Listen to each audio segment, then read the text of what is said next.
It says Introduction to Option Offense. We're going to go over the option offense, kind of the general stuff that I've done, and kind of the two kind of key early plays that we teach.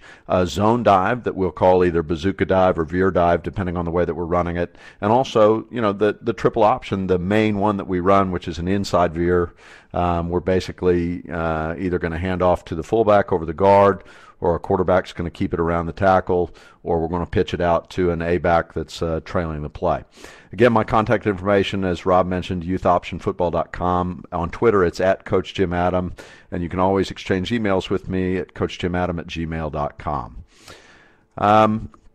This is the way we got started. I've been coaching football for a long time and have coached my oldest son, but I was an assistant coach then, and we ran Power I, and I coached my younger brothers actually 30 years ago. But with this last little group where I really got into flexbone and really got into true triple option stuff, started in the third grade in, I believe it was 2008, and we started with 14 kids. And I can tell you, just this little picture, 6 of these kids just absolutely sucked.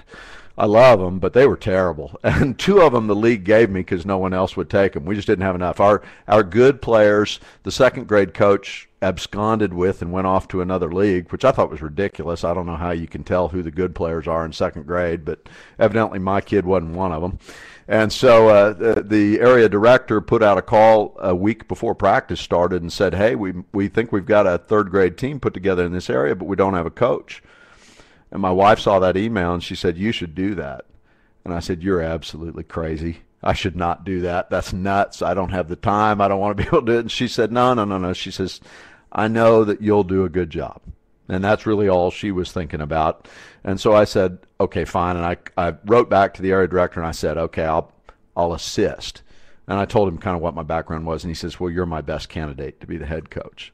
So I ended up being the head coach, and the tall guy in the middle there with the black hat and the gray shirt, he's the defensive coordinator, and he actually became ultimately the area director. And together with all these guys, we went from this to this in 2 years, and we ended up with 70 guys, not 16. And I would say, you know, I'm really, really excited about the way that I was able to teach kids how to run the option and run the triple and do some things that I think it's hard for 9, 10, 11-year-old kids to do. And I think we did a pretty good job of that. But I'm as excited about that right there as anything, that we were able to let these kids, you know, really, really get into it so much that it's giant. It was by far in the Kansas City area, it was the biggest single club program that was built of that age group, and it's still got some things going on today that are kind of fun. And it's reasonable to ask, how did that happen? Here's what I set out to do that first day in third grade. I said, guys, we're only going to do 3 things. We're going to have fun, we're going to get better, and we're going to be safe. And really, those were our core values that we grabbed onto. And I told the assistant coaches, I told all the parents, I told all the kids, look, if we're not having fun, what are we out here for? And in a way, that sells the kids. I didn't know it would do it at that time, but I thought that's something I'm going to say we're always going to try to do. We're always going to try to have fun. We're going to try to get better. And what I didn't realize at the time was the dads, they really liked that idea, get better, and then be safe. And I did know that would sell the moms. I did have that much on the ball to know that, yeah, okay, if I say be safe, the moms are going to be a lot more comfortable, because a lot of them are sending their babies out there to play second or third grade football, and it's like, you know, come on.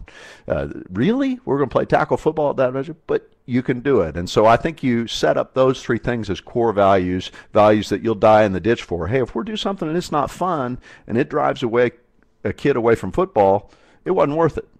Because there's no point in giving up on a kid when he's in the 3rd or 4th grade, or running a kid off. You know, let's get these kids to have fun. And I would say as a head coach, I tried to keep in mind these 4 things. And I didn't talk about it to the parents or the other assistant coaches or anybody else, but I'll talk about it with you guys. Number 1, love the kids. If you're not involved in the kids, if you're not doing it because you really, really like those kids, you know, then I think it's going to be hard for you. You know, if you're in it for some other reason, you got to really, really like those kids. Number 2, be patient, especially if you decide to try to teach this option stuff.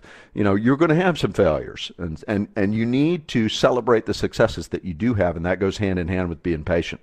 Don't worry so much about those failures. Failures, it's going to happen, but be patient getting through that, and you know, you can be firm with a kid who isn't giving effort. I don't have any problem with that. But be patient with the errors as those happen, because it's a lot to learn. But if you believe in yourself and you believe in what you can do, you'll find that you'll be able to have that patience. And just be standing around with your hands in your pocket, looking secure, like you know what you're doing, and enjoying the kids. And that'll tell the kids that you're patient and you believe in them. And then finally, at the end, it's a matter of giving up control a little bit. During the course of teaching the option, it's a matter of giving up control to the kids, because you're going to let them run the triple option. It's them that's going to decide what play is going to be run, not you. And, also giving up a little bit of control to assistant coaches, the guys that are really helping you, and to parents and to moms. And as long as they're all willing to do things that allow us to have fun, get better, and be safe. Those are those core values where you say, look, we're not really getting better doing this. Let's do it this way. You can back up to that all the time, because and it's unassailable. It's unarguable.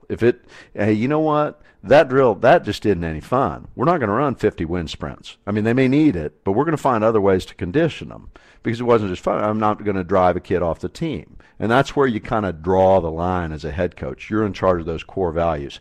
And then for me, I was fortunate enough they let me try this crazy option stuff. And so all that being said, we'll get into some of that crazy option stuff.